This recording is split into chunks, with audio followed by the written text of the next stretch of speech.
What should you do if your dog is displaying a fawn or a fidget response? First of all, kudos to you for recognizing that response for what it is. These are two of the most commonly misunderstood stress responses in our dogs. And I would say the freeze response belongs in there too. Dogs who are fawning often get described as submissive or super social. Dogs who are fidgeting often get described as overexcited. But these dogs are distressed. They are stressed out and they are not having fun. And when we see these reactions in social situations, it's especially confusing for us because the dog is likely moving closer to the person or the other animal that they are stressed out about. They are engaging with them, but that is the nature of those stress responses.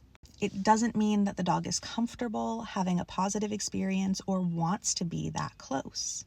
There are many reasons a dog might move closer to something that stresses them out.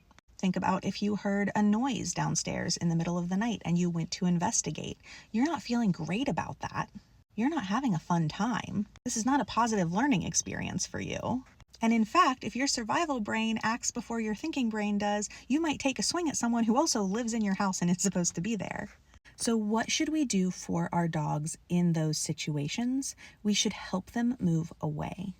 Ideally, we can proactively prevent them from being in that situation in the first place and help them take space before they even approach. But if they've approached and now they're in that fawn or fidget response, we want to help them move away, even though it seems like they want to be closer.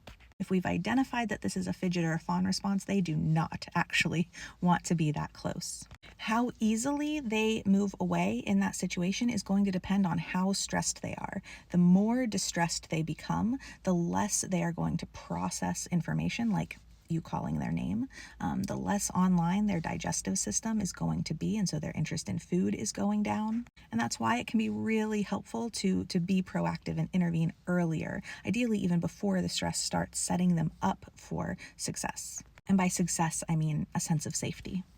And that management is going to look different for every dog, especially for dogs with complex behavior needs. We often have to get really creative and thoughtful in those management setups because the dogs have so many needs that may conflict with one another.